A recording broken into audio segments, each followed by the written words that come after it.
Hello and welcome to Off the Record 2.0, now with 50% less nasally white guy voice. Thanks so much for sticking with us. I hope you enjoy what we have in store. I would also like to caution you that this episode probably won't be indicative of every episode that you're going to hear like this from now, so please keep an open mind over the next few episodes.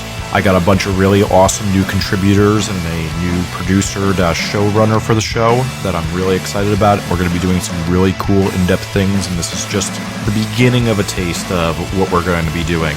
So please stick around and see what we're going to do, but I'm pretty proud of this. I think we got some cool stuff. So on this week's episode, I talked to the band Publicist UK, who just released a really awesome record this week on Relapse Records. It's very interesting, cool, brooding, dark music. What I think is the more interesting thing about them is that they recorded a record without all of them having ever met and got signed to a huge indie label without them having met, and I talk about how that changes their creative process. But first, I get to talk to my good friend Finn McKenty, so here comes that. Up first, I talked to my friend and head of the audio channel at Creative Live, which is an awesome online education, and by audio channel I mean there's tons of cool bands and instructors teaching people how to do skills in music, record production, the music business. There's tons of cool stuff there, but Finn also has a cool new project called the Punk Rock MBA, where he's teaching lessons on real life and business through what you learn in the punk scene, and it's just awesome. And I got the chance to talk to him and get some really insightful stuff, and I'm really psyched on this conversation we had, so listen to Finn talk.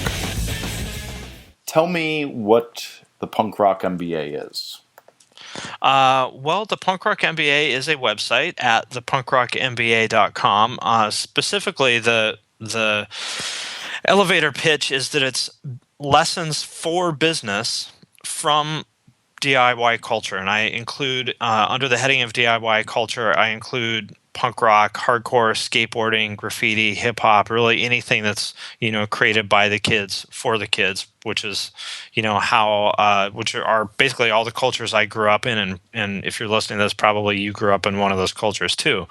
And for a while, I thought, oh wow, what a waste. Like, why did I spend my teens and my 20s on all this dumb shit? Like, I could have been doing this, I could have been doing that. And of course, sometimes I still tell myself that. But what I realized at some point was, wow, actually, from doing all that stuff, from all those years spent in DIY culture, I actually learned a lot that has enabled me to be successful, not in spite of being into hardcore in the 90s, but because of it. Specifically, you think about like back in 1996, I lived in Cleveland. We heard there was a show in Pittsburgh. I don't remember what band it was, Abnegation or something. We heard Abnegation was playing in Pittsburgh that night. Like, that's literally all we knew. And somehow we're like, oh, let's go. We didn't know where it was, like what time it was, like who else was playing, anything like that. Yet somehow we found our way to the show a couple hours later, And so you think about like the kind of resourcefulness that teaches, and then the hard skills of like promoting a show or releasing a record or putting out a zine, starting a band, booking a tour, any of that stuff. You're learning operations, you're learning accounting, you're learning marketing, you're learning all that stuff that applies to business in the most unforgiving environment possible, which is some like punk rock flop house in like a bad part of Philadelphia. So the Punk Rock MBA, to make a long story short, is basically our attempt to document all those lessons and apply them to the world of business. So right now, I think most of the people who read it are people like us who grew up in the scene, but hopefully I want people from outside of the scene to read it and hopefully get inspired and maybe learn something from it. Awesome. You are correct. I've been really enjoying reading it, particularly, it's funny, like what I thought about talking about this is one of the quotes from a podcast that stuck with me the most was when you interviewed Mike Mowery for the Creative Live podcast. And he said, behind any great business, there's a hardcore kid kicking ass behind the scenes. And I really like that you have these profiles that have been so far, I mean, you're only a few weeks into it, but the diversity of who you've had on there and showing how they've taken the lessons of punk and brought in their lives really makes me realize I didn't always realize that that's where I learned some of these things was from punk rock. Yeah, well, I mean, when you were, doing shows at the Pipeline, when you were a kid, I mean, that's talk about sink or swim, and you're not dead, so I guess that means that you swam. Sometimes in pools of blood from the skinheads getting in fights.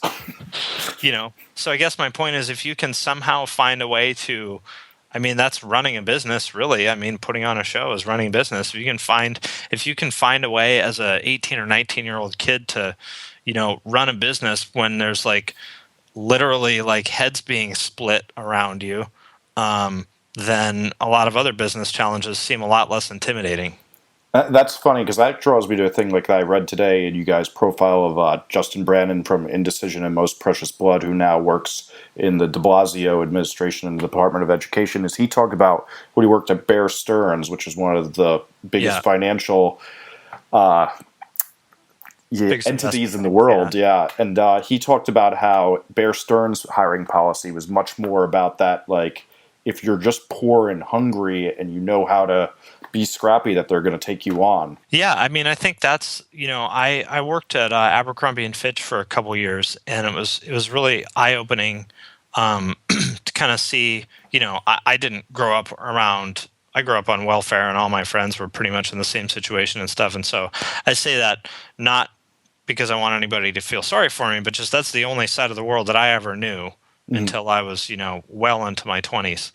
I didn't know anybody that was ever, where going to an Ivy League school was ever like something that was stuff that only happened in movies, And so then I worked at Abercrombie for about 4 years, and they hire a whole lot of Ivy League people.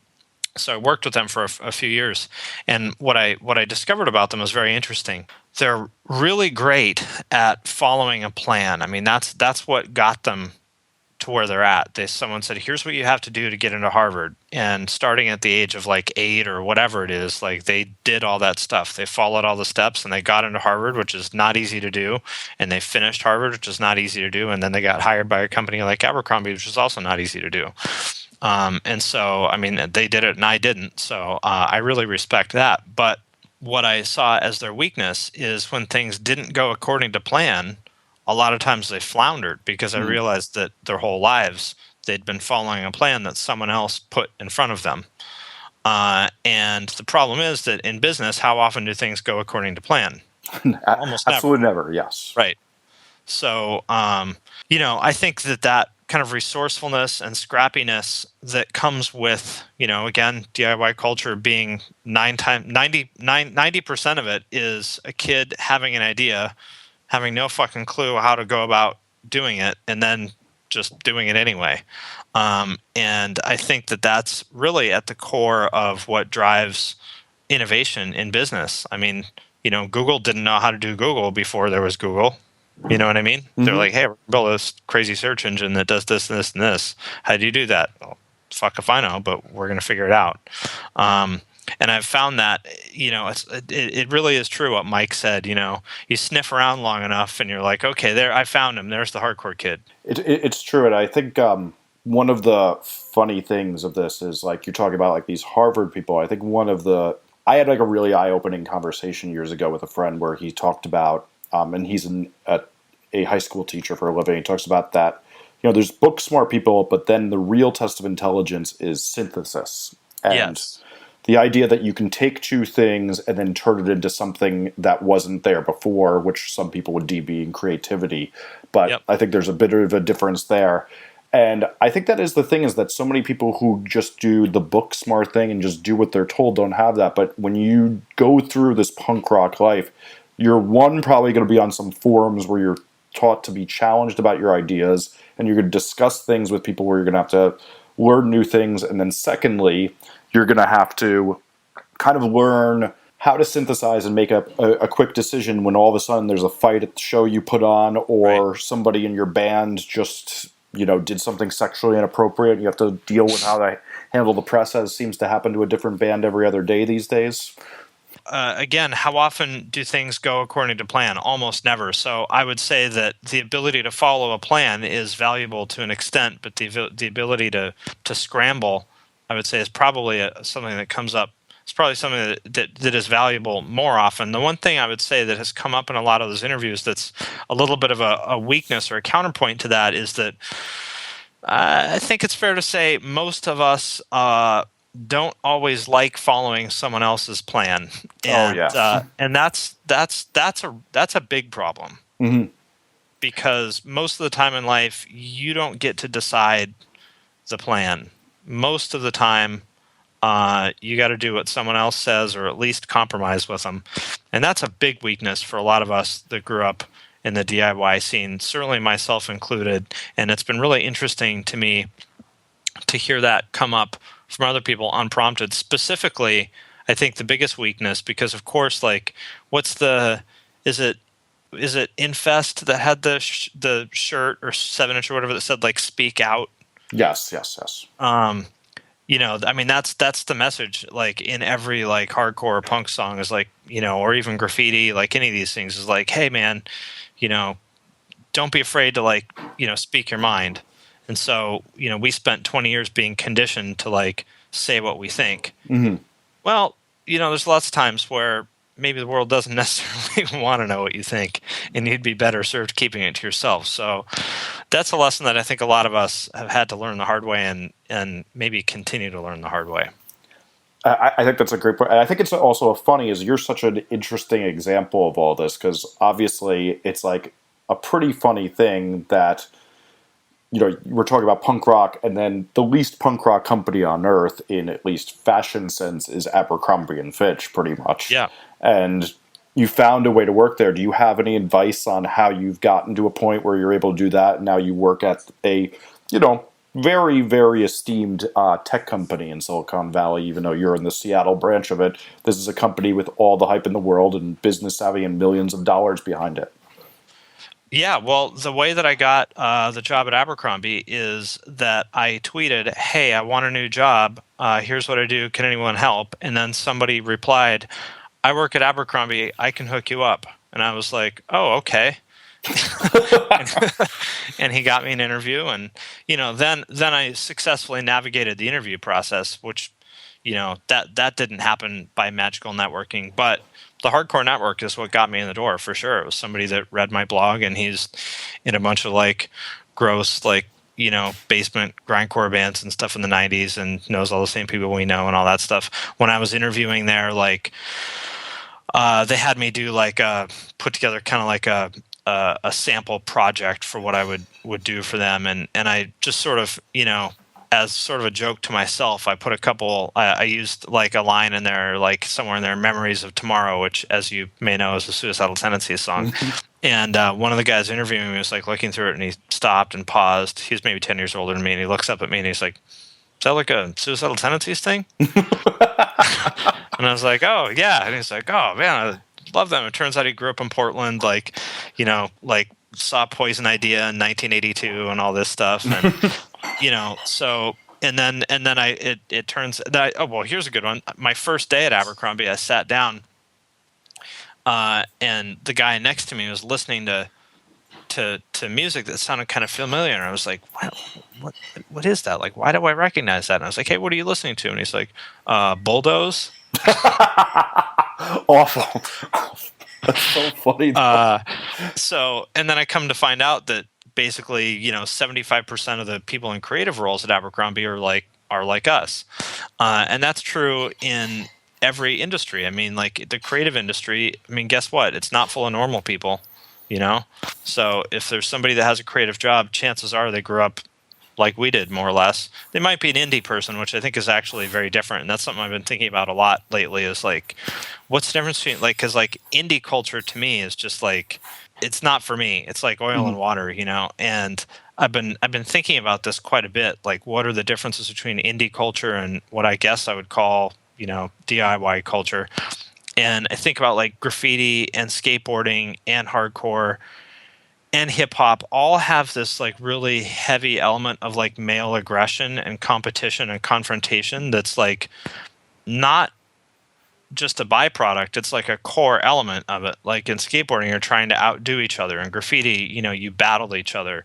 In at hardcore shows, like you dance, and that dancing is maybe a little bit closer to fighting than it is dancing, and that's all like embraced. Like if you don't do that stuff, you're an outsider. You know what I mean? So there's just like this inherent element of like pretty intense confrontation and male aggression that's part of the DIY scene that is definitely not part of the indie scene. And I'm not making a judgment about that one way or the other, which one is better or worse. I guess in general, probably you're making a like young men being violent towards each other is probably not a good thing. But or an appropriate way to deal with your latent sexual aggression. Right. The point is, like, so like you and I, like, you could be like, I'd be like, hey, what do you think about this? And you'd be like, I think it's a pretty shitty idea. And I'd go, oh, okay. It's no big deal, because we're used to that sort of like, aggressive confrontational attitude. Whereas, the indie scene does not handle that well. We fight fire with fire. They fight fire by sort of running away and like making passive aggressive tweets about it, or complaining about the way it's done. But yeah, I do get what you're saying. I am often disturbed by that. Just different ways of dealing with like conflict. And I'm not saying one is better than the other, but they're definitely different. And I guess just the key takeaway there that for me, even at the age of 36 has been, I'm always trying to learn is like, I go, well, it seems to a normal person, like, me being a hardcore dude and this other person being an indie rocker or whatever, it seems like we're cut from the same cloth to a normal person, but we're actually not. And that's important for me to recognize so that I interact, with this other person in the appropriate way. Specifically, they don't come on too strong, because they're probably not going to like that too much. It's an interesting point, because I do have that thing of that the second I hear somebody grew up like you and I did, and for anybody who hasn't heard you and I talk before, doesn't know the background, is that Finn and I met once when we were young, and then later reconnected through the power of the internet, and surprisingly had a million things in common because we came from the same place and had crossed paths before. And I do think that's an interesting thing, because while I'll listen to an indie band here or there, and I even listen to dance music, I very rarely can deal with these people in the same comfort I have as immediately as then talking to you and even meeting you in a business context. It was very easy to just be myself and be direct. Yeah, and it has nothing to do with whether I like the music or not. I think most hardcore is awful music. Yes. I agree 110%. Yeah, there's like 5 good hardcore bands, and Todd Jones was in all of them. So, to be clear, it's not about my personal tastes. Mm-hmm. It's just about the culture. Yes. And I think that's a really important thing for people from our background to recognize, especially if like you're from the East Coast, which I'm not, but like, an East Coast hardcore graffiti person is going to have a super, super, super, super strong personality that in a lot of situations is not going to serve them well. In some situations, it's going to serve them extremely well. In other, I think in almost one of my professors in school, like, made a great point, which is in almost all situations, our strengths are also our weaknesses. It's sort of like a pendulum. So the fact that like I'm like hyper analytical and really type A is an extreme asset in some situations. Like when I have to like figure out a complex, like difficult problem, that's an asset. In a situation where I have to like, make small talk with somebody that I'm not really that interested in making small talk with, it's a killer, because I'm really bad at faking that. So I think that the big takeaway, and it's, I'm hardly alone in there. There's a reason why your job is to sit in a windowless room 14 hours a day listening to the same thing on repeat. It's not because you're great with people, To an extent, I'm trying to do this podcast thing and meet new people. Gee, thanks. The dunce cap incident might be kind of a reflection of maybe there was another way to resolve that situation. Maybe there was another way to make your point. Finn's referring to when I made a dunce cap for a member of a popular punk band who kept smoking weed behind my back and then couldn't sing because he had so much cotton mouth. So, maybe making a dunce, maybe constructing a dunce cap and making him wear it, you got your point across, but maybe there was another way of getting your point across. I don't know. Jeez. Now I'm feeling shameful about one of the things I'm most proud I did. So I admit I was I had a proud dad moment when I heard about that. I was like, sounds like something Jesse would do. I'm upset that I didn't think of it first. So one last point I'd like to make that I think is a good punk rock lesson, which is also that, like, I think a lot of people get scared in their punk rock years that pursuing these dreams is going to all be for nothing. And I think one of the coolest things you're doing with these profiles of people who've gone on from the shitty band that didn't make any money and, maybe had their moment, got played on MTV or a cool article in Spin or something that would be a hallmark that they were very proud of, is that the life goes on. But what I also always think is interesting is that your life goes on and is way easier because of your punk years, because the people you met along the way are going to have so many hookups. And you just kind of said it with like that Abercrombie thing. And like, I think one of the things that's always missed is that even if you decide to become a used car salesman or probably a Tesla dealer, because that's really what's going to happen, is that you're going to have connections that get you far from your time spent here. And you're also going to have things where your time spent here, when you meet somebody else who did it, it's easy to make bonds with those people. And this time is never for naught. And I wanted to see, because you usually have a wiser way of putting this, what you had to say about that. Well, I totally agree. I mean, and to put it again in MBA terms, the value of an MBA is not what you learn in the classroom, and anybody will tell you that. You'll learn, you'll learn something, but that's not why you go that's not where you go, especially to an institution like Harvard. It's for the network that you'll form with your peers and access to the alumni network. And so you think of the time you spend in the scene the same way. I mean, when I met some of these people, they were nobodies. And now they're somebodies, but it took 20 years for those relationships to grow. But, you want to, I guess, latch on to, well, so here's what I would say is I would say 2 points is remember, like, don't get too big for your britches and focus on connecting with your peers. So in other words, if you're just some random little shit in the scene, don't try to be friends with, the cool guy in the popular national band, because you guys are not peers. That's a great point. Don't fool yourself when he's nice to you when you're talking to him after the show. You're not friends. He's just being nice to you, Focus on doing stuff with your peers, which is, hey, other little shithead in the scene that nobody cares about, why don't you and I start a band or put on shows or something like that? Because you have nothing of value to add to the guy in the popular national band. You will probably be able to add a lot of value to someone that's a peer. The second thing is that one of the dangers, this is true of any group of people, but in particular with the music scene, the DIY music scene, there's kind of two broad categories of people. There's going to be people that are going to go on to do really cool things, which is the people that we try to document on the Punk Rock MBA. And then there's people who are going to turn into like really sad, tragic, fuck up losers. Mm-hmm. And the importance of associating yourself with the right crowd is really important. And, unfortunately, there's some people that I like a lot who have ended up falling into the second category that, went to prison or are dead or just like, alcoholics or drug addicts or whatever. And it's important to kind of identify early on, to be able to say, I don't think this person is headed in this. If you want to be a successful person with a real career, you got to be able to kind of at some point. I think it's smart to ask yourself, is this person heading in the same direction as I am? And if they're not, then it doesn't mean you have to tell them to fuck off and never talk to them again. But when you're thinking about who should be in your circle of close friends, maybe ask yourself that question: is this person headed in the same direction as I want to head?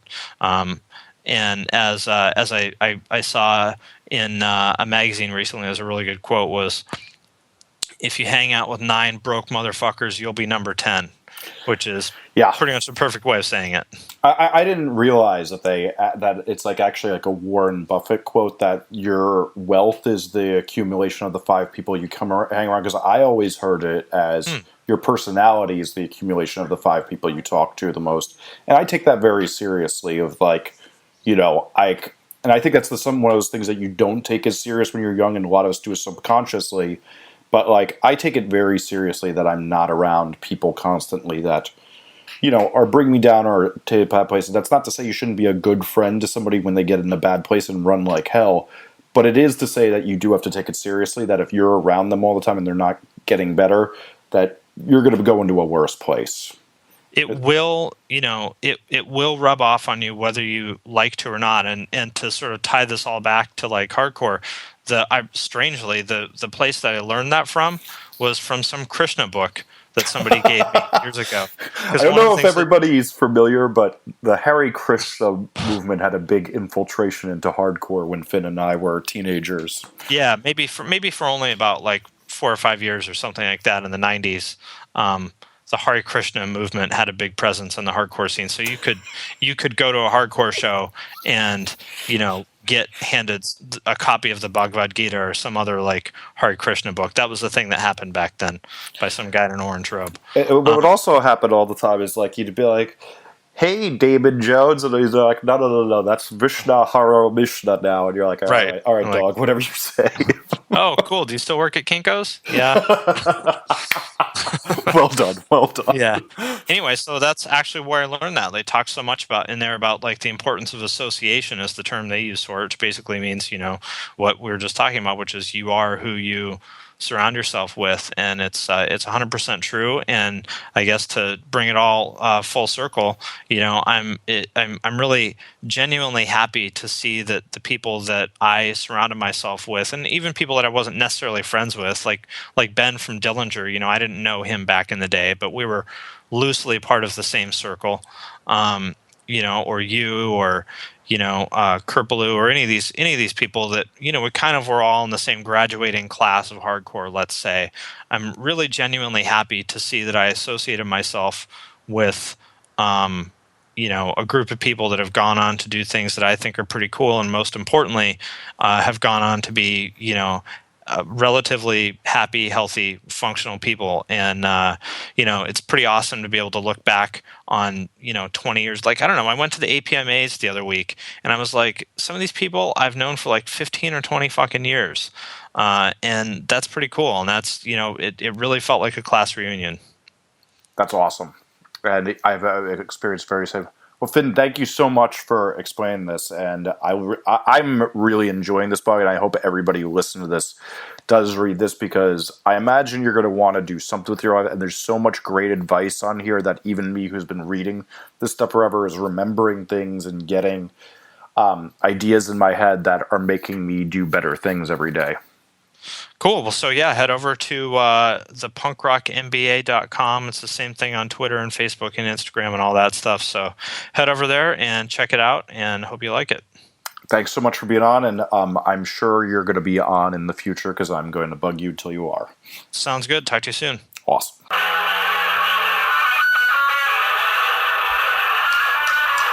On the new Off the Record, it isn't just two of us talking at you.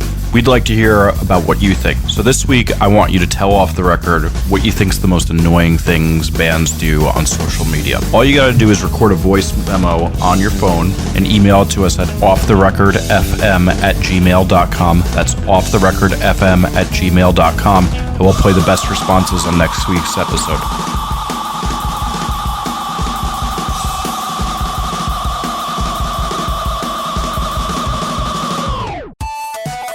If you're hearing this music, that means that it's time for an ad. This week's episode is brought to you by a project that's near and dear to my heart. It's my book, Get More Fans, the DIY Guide to the New Music Business, which is a 725-page guide to the ideas, tools, and techniques you need to know to get your music heard in the music business today. I spent 4 years researching the book, writing down everything I learned about the music business, working in nearly every aspect of the music business since I was a teenager. It has just been updated for 2015, and there's over 100 pages of new or refreshed content in this year's edition. To learn more, go to getmorefansbook.com. Next, I talked to Publicist UK. What got me interested in them was a great article called My Internet Band Signed a Record Deal Without Ever Meeting in Real Life. I found this really intriguing because I've always seen the potential for bands who don't know each other and members to collaborate online, and yet I very rarely see this outside of the electronic music world. I thought this could be a really inspiring story for what could happen with music as the world floods. The internet has flattened music in so many ways, but it seems collaboration still hasn't quite gotten there when it comes to rock music. And I don't know if this is that dance music tends to embrace technology faster than rock music these days. What excited me also was the record is awesome. It sounds like a more goth Nick Cave fronting a band that's really into The Cure, Joy Division, Public Image Limited, with a little bit more of a modern heaviness to it. I really enjoy it. So what I wanted to talk to them about was how this new form of collaboration went about to achieve such an awesome result. Here's where that conversation took us. Where did the trust come from that this would work if you guys had never met before? I imagine you guys weren't on some message board where you saw everybody, since everybody comes from such different bands that obviously don't sound like this. How did you guys come to that this is the right people to do this project with? I came to it because these weren't strangers to me. Aside from Dave Whitty, and even that I wouldn't consider a stranger because I knew his work so well. Zach was in Fresh Kills, and I am in Goes Cube, and our bands used to tour together. Brett used to be in East of the Wall, and East of the Wall used to tour with Goes Cube. So I had always admired Zach and Brett in a big way. I count them as influences. I count on them as people I looked up to and really respected so much.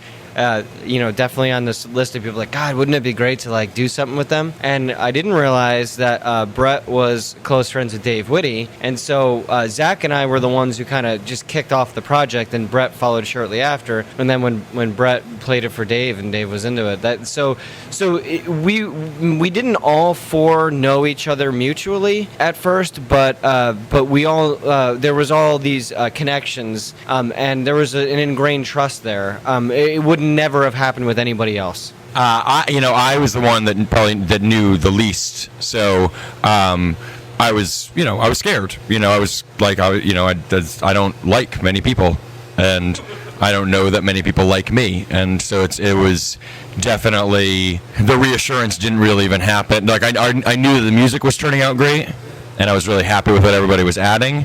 We still all could have gotten into a van and within hours loathed each other, but we haven't yet. I think we knew the same amount of people. And also, I think Brett's judge of character went a long way for me. My decision to hop on board, beyond the music sounding great and all that stuff, I really liked it, but, he knows what's up, and I trusted him, so that's my take on it. As somebody who's produced hundreds of records, one of the things I kind of always notice about a band that hasn't played much in a room together is that there's usually a lack of arrangement chops and syncopation chops, and the music just has a little less compositional depth to it. But you guys which really struck me about this record after reading that article, is that was not the case. Did you guys employ any thoughts to make sure that this wasn't so linear and just like part A, part B, part C, part D, like many, I think, collaborative parts can be? If there's this common trope that you have to sit and fight in a practice room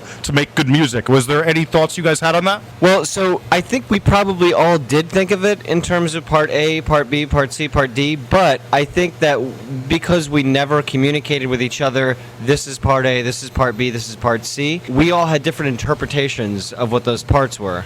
So when I would get songs back from these guys after I sent them the here's all the basic guitar for the song. They would interpret, and Zach would interpret. I mean, like, you know, there are many songs on this record where Zach's idea of what the chorus was what I thought what the verse was.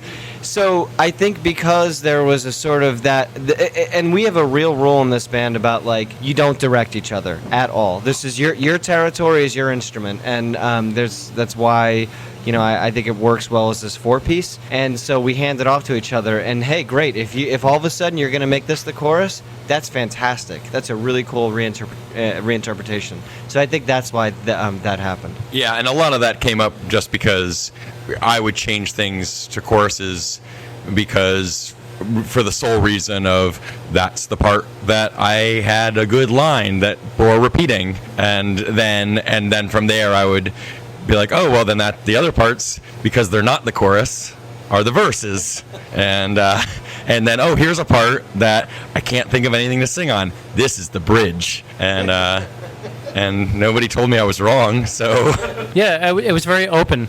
Like, you contributed your part, and it went from there. Like, I guess the prime example of me thinking outside the box was Canary, the beat in Canaria. Yeah. The progressive upbeat, and no one saw that coming. No. I just, you know, I got it, and I was like, oh, this would sound cool. And then they happened to like it, so it was good. I lucked out. Just mentioned that there was a rule you guys could not comment on each other's playing. I mean, it wasn't a formalized rule where it was like, you're not allowed to say anything to me. In fact, there were a lot of times people would be like, hey man, like, let me know what you think. And I think Brett especially would send us parts and always go like, I will change anything you want. And it would be like, why the fuck would I change this? Why the fuck would I ever tell Dave Whitty to play something? No, Dave Whitty. Let me tell you what to play on drums. But at the same time, you know, his brain works way different than mine. And, you know, some parts I would have an idea and he would have an idea, but his idea was more appealing to me. So I actually sought him out for direction a few times here and there. Like, oh, yeah, I can do this here, but you have such all the beats that he sent me in advance were really creative. So I wanted to, you know, keep true to that in some sense. So he gave me some direction, and I built upon that, and, you know, it was a nice blend of stuff. And I think there was, you know, we only did a little demoing, but what demoing we did do, I would send it to Dave, and then he would, if I had done something that was really repetitive, he would just send it back without that part, and I'd go, oh yeah, you're right, you know. But it's true, we never discussed it. Nobody was ever negative. There was just, and you know, and there was a part even when we were in the studio when I couldn't figure out something they had written. And me and the producer were like, we're just gonna take out that one little part, and they seemed happy about it. So was there an order to who would get the parts, or was it just who commented first? Like, did you guys have a method to how to construct the songs? So the order goes like this: I send the songs, and then that's it. and then we record a record, and I go, cool. Yeah. No, I'm just kidding. No, I send the songs, and I send them to all of them, and I think, you know, I'll take it. Well, he would send them out, and then, you know, Zach would take a stab at some first before I did, and then later on, as we progressed, I would take a crack at it first and mail it back, and then Brett Summers did the same way as well. But the first few songs I had, it was him and Zach I heard at the same time, and I would add to that, and then it kind of mutated from there. So I think one of the things that a lot of music fans miss in the studio is that in modern life today, it's not like when you watch Rolling Stones' Sympathy for the Devil, the band's not playing live. Were you guys in the studio all at the same time together, or was it just as separated a process as the writing? The common trope is that, like, you're all jamming in the studio live together, or did you guys, like, for example, did you come in, just play to a click and a guitar track, and, like, what'd you guys do? Yeah, I actually played to a click in the practice room, rehearsing the stuff to make demos, and sometimes not. But in the studio, it was like that as well. Sometimes to a click, sometimes it didn't work to a click, so we abandoned that and went blind. It was quite a challenge for me to you know, adhere to that. But I thought it was a good thing as well. So, but were you guys all in the studio at once together? No. You got to drum roll in. So actually, Dave and I were actually in the studio together, but we did not record together. I flew in. It was almost like he was cool. A cheerleader. Yeah, and then he cheerleaded me when I recorded guitar. So I watched him record. It was awesome. He watched me play guitar, and then he went out to a really nice dinner and a beer tasting, and then he came back and caught some more guitar, and then went to bed early, probably. And then after that, no. Yeah, and I know Brett went in by himself. He had to wait till he was done with tour, and I went in, and I was actually just more of just sort of doing collaborative stuff with Dean, the producer, and then we would, like, with a lot of phone calls to these guys, sort of if we had a question. But there was some stuff that had to be rewritten in the studio, my vocal lines, just because what I'd written wasn't very good. So we would work on it, and yeah, so it was definitely just, and then I would go sleep in Dean's basement and watch Cats on PBS. So after doing this process, what would you guys refine for your next record? We are doing the exact same thing. It worked. I have less than zero interest in ever doing let's write songs for 10 hours and me sit on the couch reading Maximum Rock and Roll and being bummed out and like people glaring at each other and like fuck that. Dave writes the songs and then we all add stuff, and it worked. So we're going to do that again, unless these guys contradict me with their answers. I think there might be one mild change that, if this is from my point of view, and I agree with you completely. That's crazy. But I think this time in my mind, I'd get Skeletons, work on them, pass them around, all that stuff. Him and I would probably get together and jam them to make them more fluid and not as stiff before going to the studio. As long as I don't have to be there. No, you don't have to. Yeah. And yeah, I totally agree. Also, it would be nice if you and I actually maybe recorded together in the studio, where I'm actually playing guitar and you're looking at me and you're not just doing it totally to pre-recorded tracks. That would be more exciting. I'm totally down to record the album together. I like being around you guys. I just don't want to do the fucking process. It just seems like you don't want to spend time with us. I do. For recommendations this week, I'd like to recommend the movie Mistress America. It's the new movie from Noah Baumbach and Greta Gerwig, who also did Frances Ha. I think this is a better, funnier version of a similar movie. It's just awesome, and I totally loved it. Here's one from Finn McKenty. Something I'm really enjoying is a website called Quora.com, Quora.com, and essentially it's just a place where anybody can ask a question and anybody can answer it, which sounds like it would end up being really shitty, but it's not, because you have to create a profile with your credentials, people vote, and blah, blah, blah, blah, blah. So anyway, the net result is that you get really good answers to really specific questions that I personally have not been able to find anywhere else. I follow mostly, because I'm a business dork, I mostly follow like the startup and Silicon Valley topics, but there's all kinds of, anything from cooking to, movie making to presidential election, whatever. A couple of good questions right now that I'm looking at are, what are the best kept secrets about startups? Why can't Silicon Valley programmers work from anywhere in the world if they're just writing code?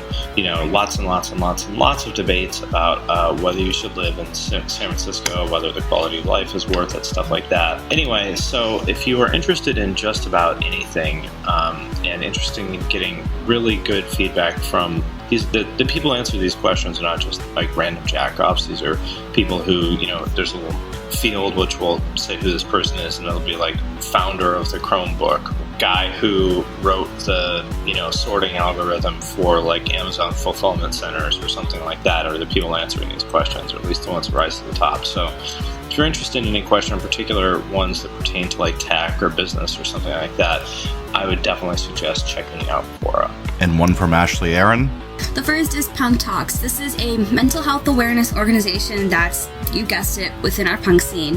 The girl who runs at Sheridan is an absolute ray of sunshine. I adore her. And recently, she launched pre-orders for a compilation that's going to help raise funds and awareness for Punk Talks.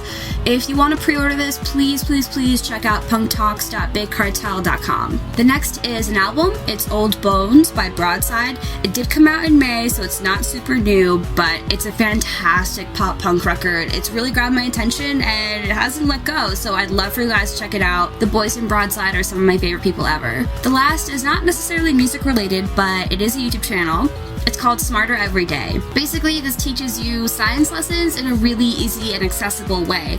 I first started watching when they took an in-depth look about how tattoos work, so showing you super slow motion footage of the needle and explaining the process, and it's a great way to stay sharp. And here's what Publicist UK has to recommend. I recommend As Our Swan, the best goth band in the world, and that's an entirely unbiased opinion on my part. It's objectively fact. Female singer, very dark, industrial, sort of Afghan influences, very original sounding, though she's ripped off by her lessers a lot, so fuck them. But it's extremely, extremely good. Thanks for listening to Off the Record. If you enjoy the show, the best way to say thank you is to share this episode on social media, whether it's your Twitter, your Facebook, your Tumblr, your whatever, and just tell your friends. We just want the word to spread. If you'd like to follow us on Twitter, it's at OffTheRecordFM. You can get show notes, explore old episodes at offtherecord.fm. If you think we should be talking about something, please let us know with the hashtag TellOTR on Twitter, or ask us via Tumblr at offtherecord.fm. This episode was produced by Jesse Cannon and Ashley Aaron. Thank you so much for listening. We'll be back next week.